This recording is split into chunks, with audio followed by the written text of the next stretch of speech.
mon espérance. Shalom, shalom, chers téléspectateurs de ZTM Télévision, vous qui avez choisi cette chaîne de télévision et votre émission Voici l'époux. Nous bénissons l'Éternel Dieu pour la confiance que vous ne cessez de nous témoigner à cause de l'Éternel Dieu. Que Dieu vous bénisse abondamment. Vous êtes en prison, vous êtes à l'hôpital, vous êtes dans votre salon, vous êtes dans votre chambre à coucher, votre bureau en train de suivre cette émission. Que l'Éternel Dieu vous bénisse abondamment. Bien-aimés, nous avons choisi aussi cette opportunité pour vous présenter, pour souhaiter la merveilleuse fête de Pâques. Que l'Éternel Dieu fasse réellement ce qu'il a voulu dans votre vie et soyez aussi prêts, bien-aimés, à recevoir ce que l'Éternel Dieu a voulu accomplir dans votre vie. Parce que la Pâque ne doit pas seulement être une simple journée dans le calendrier, mais plutôt une vie que l'Éternel Dieu nous a amenée. Et nous devons être prêts à recevoir cette vie. Parce qu'il y a une différence entre arriver à la Pâque et vivre la Pâque. Et lorsque nous répartons, bien-aimés, dans le livre d'Exode, lorsque la première Pâque a été célébrée, bien sûr, dans ce qui était l'ombre des choses à venir, nous avons vu que et les Égyptiens et les Juifs, tous sont arrivés le jour de la Pâque. Mais tous n'ont pas vécu la Pâque de la même manière. Et c'est comme ça, bien-aimés, que nous avions pensé, par la grâce de Dieu, parler de la Pâque par rapport à cette période que nous sommes en train de connaître. Il est vrai que nous étions en train de parler de d'un autre thème pour les habitués de cette émission. Certainement, les gens attendaient le 3e numéro de ce thème que nous avions commencé, toujours sur la personne de Jésus. Mais bien aimé, nous vous promettons qu'après ce numéro, nous allons vous apporter le 3e numéro de ce thème que nous avions commencé. Mais nous vous avions voulu, bien aimé, certainement préciser quelque chose par rapport à cette période que nous sommes en train de passer, la période de Pâques. C'est pourquoi nous avons intitulé cette émission « L'agneau de la Pâque » ou « l'agneau pascal ». Donc c'est une opportunité pour nous, bien aimés, de parler de ces choses parce que nous savons très bien que dans cette émission, nous ne parlons que de Jésus-Christ. Rien que de Jésus-Christ. Et voilà pourquoi cette émission est intitulée « Voici l'époux ». Il s'agit de Jésus-Christ. Nous parlons de Jésus-Christ dans plusieurs dimensions, dans ce qu'il est, ce qu'il a et dans ce qu'il fait. Alors aujourd'hui, il a plu au Seigneur bien-aimé que nous puissions parler de Jésus-Christ dans sa qualité de l'agneau pascal. Rapidement, nous allons lire un texte de la Bible dans le livre d'Exode, chapitre 12. Nous prendrons le verset 3 et nous allons prendre le verset 5. Si tout le monde parle le même langage avec moi, nous allons lire ces textes de la Bible. Je lis dans la version Louis Ségon, Exode chapitre 12 et le verset 3, la Bible dit ceci. « Parlez à toute l'assemblée d'Israël et dites, le 10e jour de ce mois, on prendra un agneau pour chaque famille, un agneau pour chaque maison. » Verset 5. « Ça sera un agneau sans défaut, mâle, âgé d'1 an. Vous pourrez prendre un agneau ou un chevreau. » Que l'Éternel Dieu soit béni. Mais bien aimé dans le Seigneur, la raison pour nous de parler de ces choses, parler de Jésus-Christ comme étant, en tant que l'agneau de la Pâque, s'avère tellement important parce que vous pouvez arriver à la Pâque, mais vous pouvez manquer les résultats de la Pâque. Pourquoi? C'est tout simplement parce que l'élément clé, ce qui est indispensable à la Pâque, je dis bien indispensable, je ne parle pas de ce qui est important, mais je parle de ce qui est indispensable. C'est l'agneau de la Pâque. Tout le monde peut célébrer la Pâque, mais pas comme on le veut, mais comme le Seigneur Dieu le veut. C'est pourquoi aujourd'hui, si beaucoup de personnes sont en train de célébrer la Pâque, Mais loin des résultats que la Pâque doit normalement produire, c'est tout simplement parce que, au lieu de suivre la volonté de Dieu, les gens commencent à célébrer la Pâque selon leur propre volonté. Mais il a plu au Seigneur bien-aimé de nous parler de ce qui est indispensable à la Pâque, c'est l'agneau. Vous pouvez aujourd'hui prendre n'importe quel agneau, vous allez célébrer la Pâque. Mais le vrai résultat de la Pâque n'est produit que, ou ne sont produits que par le vrai agneau qui n'est autre que l'agneau de Dieu. C'est comme ça Jean-Baptiste n'a pas seulement voulu dire « voici l'agneau ». Non, il a précisé « voici l'agneau des dieux ». Donc s'il y avait plusieurs agneaux en Israël, mais la différence, celui qui a fait la différence, c'est l'agneau des dieux. Il est celui-là qui pouvait se retrouver sur la montagne, là où Abraham est allé offrir son fils Isaac en sacrifice. Bien aimé, si c'était un bélier qui s'était égaré après le sacrifice d'Abraham, certainement il allait rencontrer des bergers qui étaient en train de chercher leur bélier qui était égaré. Mais Jésus est ces béliers-là qu'on ne peut jamais rechercher par les hommes parce que personne ne l'a perdu. Il est l'agneau de Dieu. Donc si Dieu a un troupeau, lui il sort du troupeau de Dieu. Sur cette terre, personne ne peut constater un manquement dans son troupeau pour dire que voilà, il y a une bête qui s'est perdue ici et qui s'est retrouvée sur la montagne et Abraham a égorgé la bête d'autrui. Non, c'est l'agneau de Dieu. Alors bien aimé, parlons de cet agneau parce que lorsque Dieu a institué la première Pâque en Égypte, il a parlé à Moïse. Comment est-ce qu'il devait sensibiliser la nation d'Israël, la communauté juive qui était en Égypte? Comment est-ce qu'il devait normalement célébrer l'agneau? Mais lorsque, bien aimé, nous parlons de cette Pâque, voici ce que vous devez retenir en ce qui concerne la personne de Jésus-Christ. Parce qu'il n'est pas, comme je l'ai dit, n'importe quel agneau, c'est l'agneau de Dieu. C'est celui qui fait réussir la Pâque. C'est celui qui fait que la Pâque soit la Pâque. Mais comment le reconnaître? Le Seigneur dit, tu diras à toute l'assemblée d'Israël, le 10e jour de ce mois, on prendra un agneau. Lorsque nous parlons de Jésus, nous devons tenir compte du fait que Dieu dit un agneau. C'est la première des choses que nous devons normalement retenir parce qu'il n'a pas dit deux, mais il a dit un. Il a dit un. En ce qui concerne l'agneau pascal, il est le seul. Il est le seul. Vous ne pouvez jamais prendre un agneau qui est à peu près comme l'agneau de la Pâque et recevoir le résultat de la Pâque. Jamais. Alors lui, dans sa qualité d'agneau de la Pâque, il est l'unique. Il est un. Le monde a plusieurs personnes. Il y a plusieurs personnes sur la terre. Dans les cieux, il y a des êtres. Sous la terre, bien sûr. Mais bien aimé, il est l'unique en son genre. C'est comme ça qu'il est en train de dire, sans moi, vous ne pouvez rien. Sans moi, il est le seul. Il est le seul. C'est comme ça qu'il va se présenter pour dire, je suis le chemin. Le chemin. Il n'est pas plusieurs chemins. Il est l'unique chemin. Et si vous voulez arriver au Père, vous ne pouvez que prendre ce chemin-là. C'est comme ça qu'il avait été représenté par l'arche de Noé, qui n'avait pas d'autre issue, sinon la seule porte, là où on pouvait passer pour accéder à l'arche. Là où on pouvait passer, c'était l'unique porte. Jésus est le seul. Lorsque Dieu parle à Moïse, il dit, chaque personne prendra un agneau. Il n'y en a pas deux.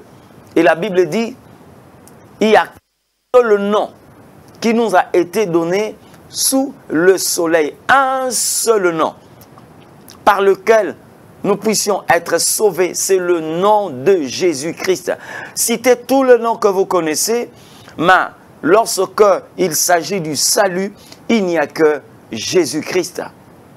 Le seul agneau de la Pâque. Le seul. C'est lui qui nous permet de vivre la vraie Pâque, c'est Jésus-Christ. Lorsque nous parlons de ces critères, nous voyons qu'il est le seul. Donc, aujourd'hui, bien-aimés, il y a des choses que vous êtes en train de chercher. Si c'est auprès du Seigneur, alors ne tournez pas le regard à gauche ni à droite. Ne tournez pas le regard à gauche ni à droite. Regardez seulement à sa direction. Et David savait très bien, lui qui était un roi, il avait la garde, il avait des diplomates, il avait un trésor.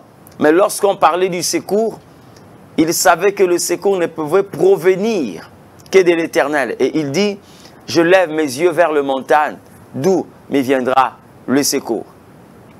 Et pourtant, lorsque nous regardons dans la vie courante, ceux qui jouissent d'une certaine parcelle d'autorité peuvent faire appel à une brigade de protection.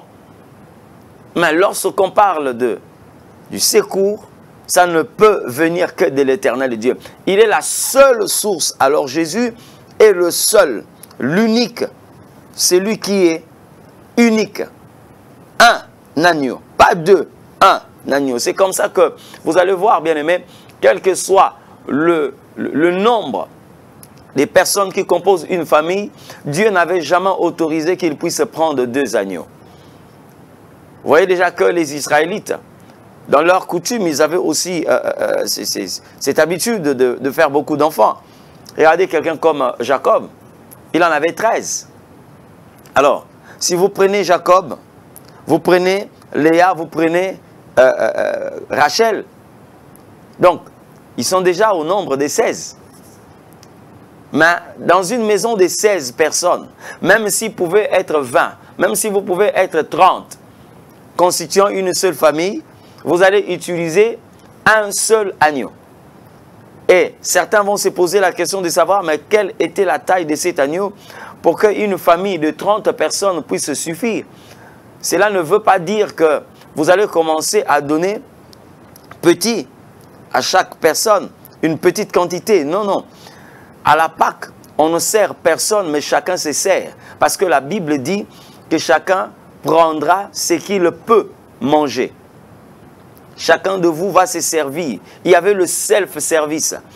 C'est là où vous trouvez, bien aimé, que cet agneau-là, sa vie ne se limitait pas seulement lorsqu'il était en train de regarder, lorsqu'il était en train de se déplacer, lorsqu'il était en train de brouter. Non. Même lorsqu'on l'avait égorgé, cet agneau était en train de vivre. Pourquoi? Parce que lorsque nous sommes dans une famille où il y a plusieurs personnes et que l'agneau a cette taille qu'il pouvait avoir, c'est que quelque part, il y a une multiplication. Que cet agneau-là est en train de se multiplier pour que chacun prenne ce qu'il peut manger. Chacun prenait par rapport à la quantité de son estomac. Et si on n'a jamais parlé d'une insuffisance, c'est tout simplement parce que cet agneau était en train de se multiplier. Et voyant la densité du monde, la superficie du monde, le nombre de personnes, aujourd'hui, l'Éternel n'a pas envoyé 4 agneaux, comme certains le disent, que dans chaque race, l'Éternel a envoyé leur Messie. C'est faux. C'est faux, alors c'est faux. Un seul agneau suffit pour que toute l'humanité soit sauvée. Jésus-Christ. Et la Bible va même plus loin jusqu'à dire, si la maison est peu nombreuse, vous allez prendre cet agneau avec votre plus proche voisin. Ça veut dire qu'il y a la capacité, cet agneau a la capacité de dépasser les frontières. Ce n'est plus votre famille, mais vous avez associé une autre famille. Ça veut dire, avec l'agneau, il est suffisant pour que la race blanche, jaune, rouge, noire puisse célébrer, que tous les continents puissent célébrer la Pâque avec un seul agneau. Moi, ma Bible me dit que Dieu a tant aimé le monde qu'il a donné son Fils. La Bible n'a pas dit qu'il a donné ses fils, mais il a donné son Fils. Afin que quiconque, Jésus est ce monde qui engloutit l'univers. Jésus est ce monde. L'agneau est ce monde qui peut engloutir l'univers. Alléluia.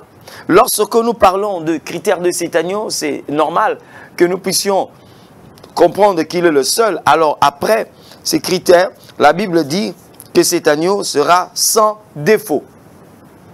Sans défaut. Donc quand vous le voyez, il n'a pas de défaut.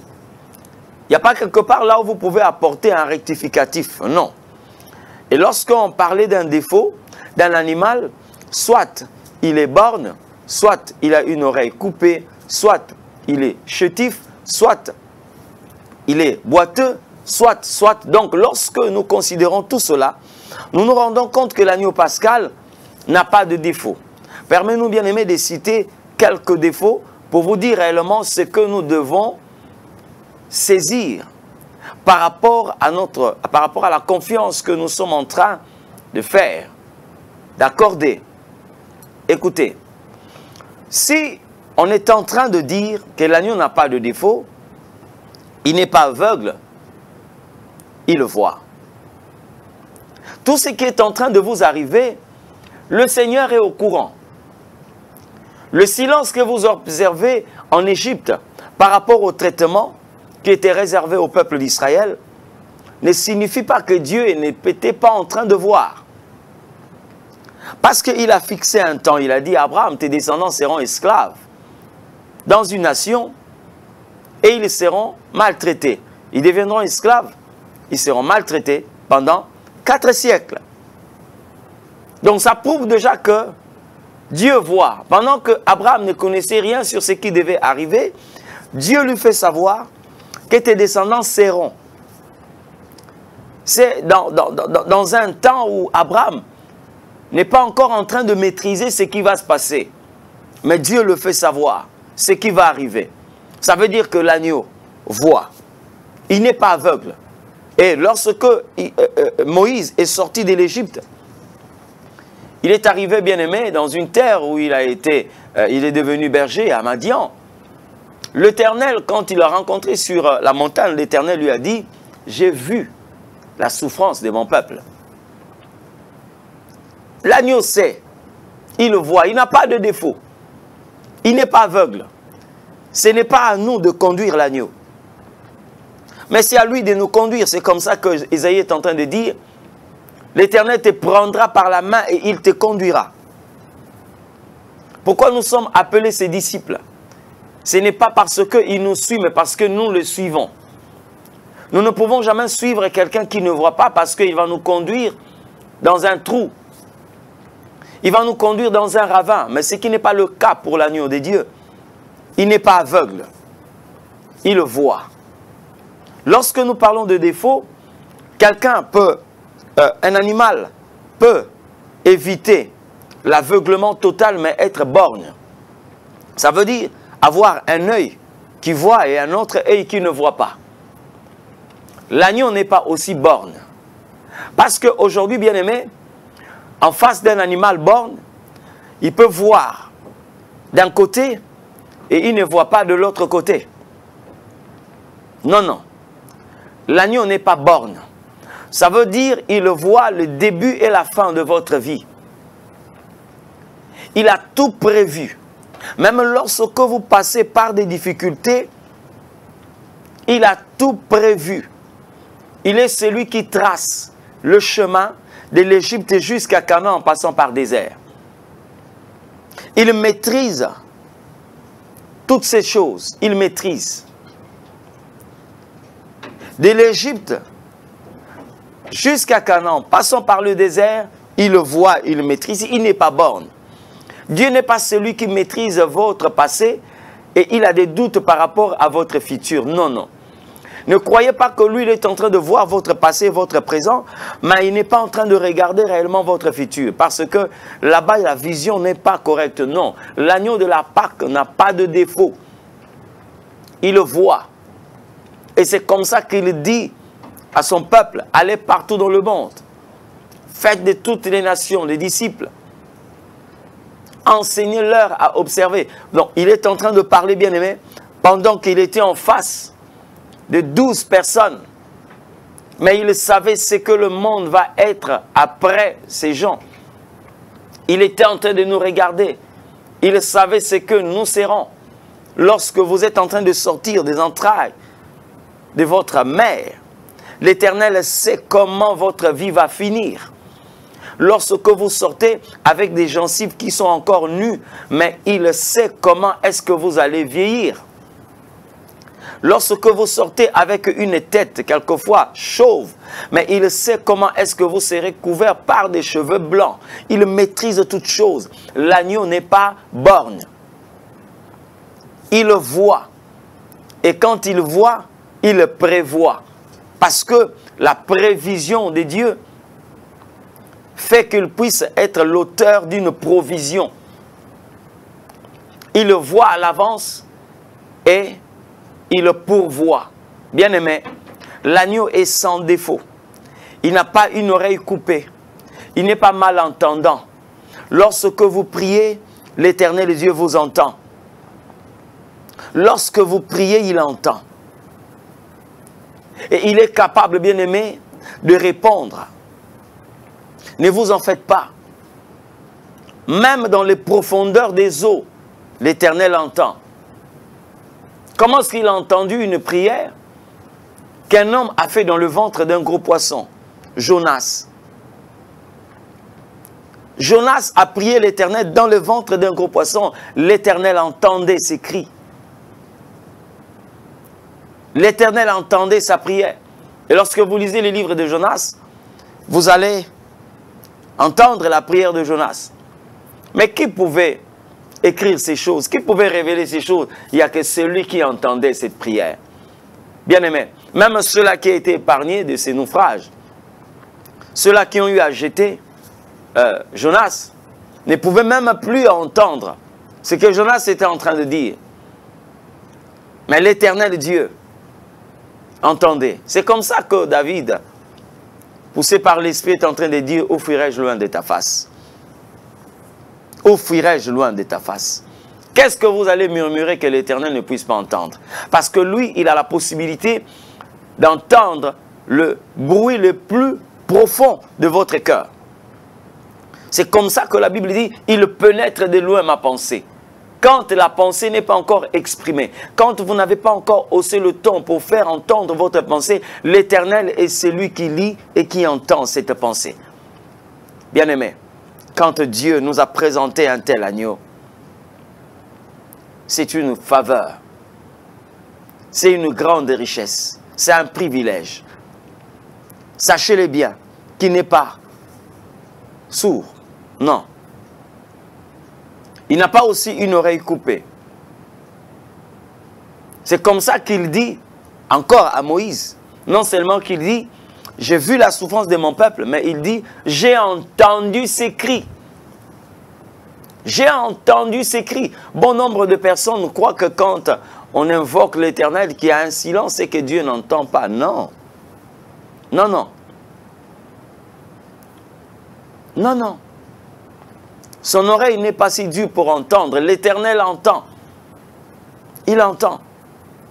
Et vous exauce. La Bible dit: nous avons cette assurance auprès du Père. Lorsque nous demandons quelque chose selon sa volonté, il nous écoute. Il vous écoute. Quand vous demandez quelque chose selon sa volonté, il vous écoute. Bien-aimé.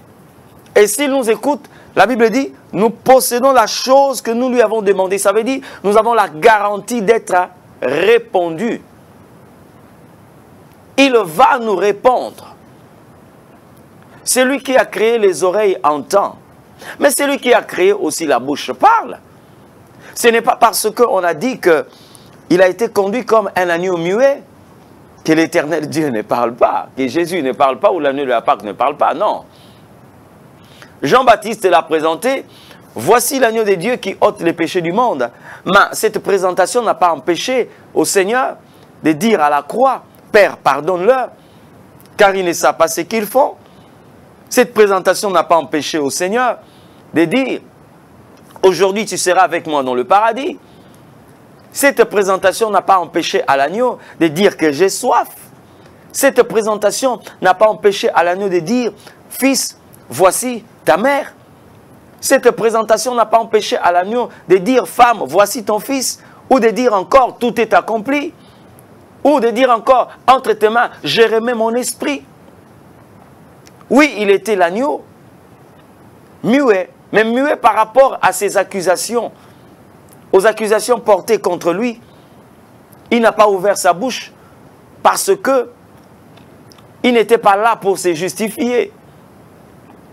La mission qu'il avait, c'était d'affronter la croix pour nous apporter le salut.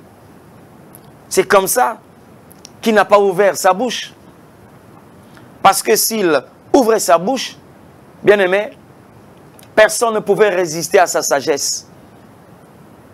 Personne. L'agneau n'a pas de défaut. Il n'a pas de défaut. Parmi ces défauts, nous avons parlé aussi, parmi les défauts qu'on peut trouver dans un animal ou sur un animal, il y a aussi la bonne santé. L'agneau n'est pas chétif. Il n'est pas chétif, il n'est pas maladif. Parce que ce qu'il a, c'est ce qu'il nous transmet. Quand il dit que je suis la vie, Jésus est venu nous transmettre la vie. C'est comme ça qu'il dit, je suis venu pour que mes brebis aient la vie et qu'ils aient la vie en abondance. Or, si lui est chétif, il va nous transmettre aussi cette vie médiocre, cette maladie. Qu'est-ce qui a provoqué le fait qu'il soit chétif? Qu'est-ce qui est à l'origine? Qu'est-ce qui est à l'origine? J'aime Dieu, bien-aimé. Il nous montre réellement que c'est lui en fait la source de toutes choses. Jésus a passé 40 jours et 40 nuits dans le désert. Mais le constat que la Bible est en train de nous donner, on dit seulement après 40 jours, il eut faim. Mais on n'a jamais dit qu'après 40 jours, il avait perdu du poids. On n'a jamais mentionné cela. On n'a jamais dit qu'après 40 jours, il eut soif. Non. Non, non. Parce qu'il est tout pour nous, en fait. Il nous a apporté la vie, la vraie vie. Nous l'avons reçue de lui. Nous l'avons reçue de lui. Il n'est pas chétif. Donc quand il vient, il nous communique la bonne santé. Et c'est comme ça qu'il dit qu'il souhaite que nous puissions prospérer à tous égards. Comme prospère le tas de notre âme. Il n'a pas de défaut. L'agneau de Dieu. Il n'est pas aussi boiteux. Ça veut dire que quand quelqu'un est boiteux ou un animal est boiteux, il ne peut pas marcher correctement. Il y a un endroit là où il peut bien poser ses pattes, un endroit là où il aura du mal à poser ses pattes. Non, non. L'agneau n'a pas de terrain où il est défavorisé. Il opère partout. C'est comme ça, bien-aimé. Il a marché sur la terre ferme. Il a marché sur l'eau. Et il a marché dans l'espace. Il était en train de monter. Il a anéanti la notion de la pesanteur. Il est monté devant tout le monde. Il a traversé un mur. Pourquoi? Parce qu'il n'a pas de terrain là où il ne peut pas opérer. Amène l'agneau sur le terrain de telle ou telle autre maladie. Vous allez vous rendre compte qu'il va toujours se révéler très efficace. Il ne boite pas. Il n'a pas de famille là où il peut opérer efficacement et de famille là où son efficacité est réduite. Non, non, non, non. Quel que soit le degré de la sorcellerie, de votre famille, de l'occultisme, du satanisme, bref, Jésus est toujours puissant. Le plus puissant. Où est-ce que vous l'avez, vous allez l'amener qu'il ne soit pas capable d'opérer? Il n'y a pas un terrain où Jésus-Christ peut reculer. Il est un champion qui n'a jamais perdu de combat. Quel est le défaut que vous allez trouver en lui? Il n'y a pas de défaut. Un autre critère, la Bible dit, il est mâle. Mâle. Bien-aimé, Le mal, c'est l'image de l'autorité. C'est l'image de l'autorité. C'est-à-dire, il domine sur toute chose. Il n'y a pas quelque chose qui peut faire reculer le Christ. Il avance. C'est comme ça que vous allez voir, bien-aimés. Même quand les hommes étaient en train de contester sa divinité, les démons l'affirmaient. Les sacrificateurs, le docteur de la loi, les pharisiens, les sadducéens, les traitaient, ils les prenaient pour un imposteur. Pourquoi cet homme est en train de dire qu'il est le Fils de Dieu? Mais les démons disaient, Jésus-Christ, Fils de Dieu, es-tu venu pour nous perdre? Et lorsque la Bible dit qu'en son nom, tout genou fléchit, y compris le diable, et tous ces démons se prosternent devant le Christ. Le mal, c'est lui qui domine, c'est lui qui est porteur de la sémence, l'agneau de la Pâque. Vous ne pouvez pas, bien aimé, consommer un dominant et continuer à être dominé. Non. Qui est l'agneau de la Pâque? Qui est le pou?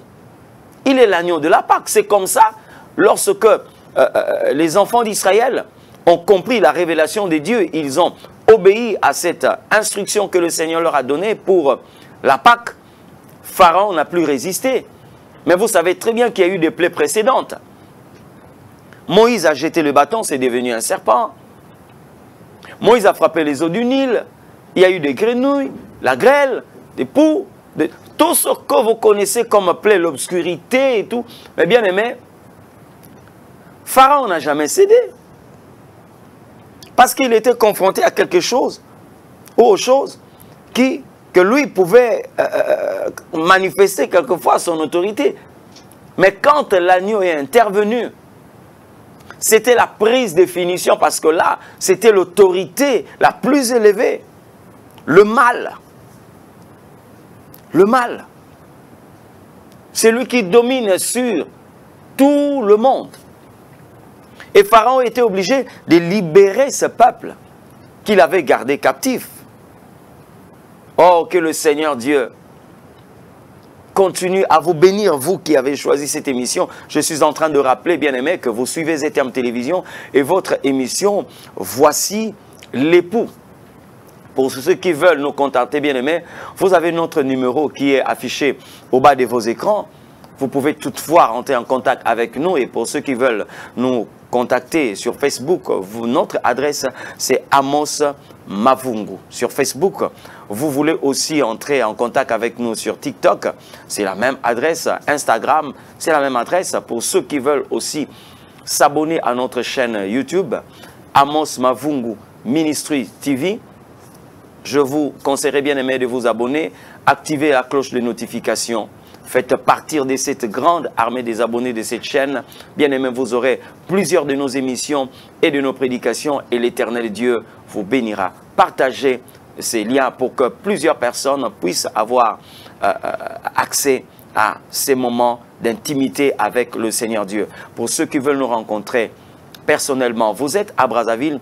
Nous sommes sur la rue Lomo, numéro 56 bis, dans la commune de Mongali. Église Temps des Dieux. Vous êtes vers Filou. Nous sommes sur la rue Bambama, numéro 13. Référence, deuxième forage, les Bleds. Nos jours de culte, mercredi, vendredi, de 16h à 19h et dimanche à partir de 8h30. Pour ceux qui sont à Kinshasa, nous sommes sur l'avenue Lango, numéro 7, dans la commune de Limete. Je dis bien, première rue d'Ilandos. Avenue Lango, numéro 7, église Temps des Dieux. Nos jours de culte, mercredi à partir de 16h et vendredi à partir de 16h, dimanche à partir de 8h30 pour notre culte de célébration. Et nous allons profiter, bien aimé, pour vous annoncer un événement que nous sommes en train d'organiser sur la Pâque. Ça va commencer le mercredi 20 avril jusqu'au dimanche 24 avril où nous parlerons sur les bénéfices de la Pâque.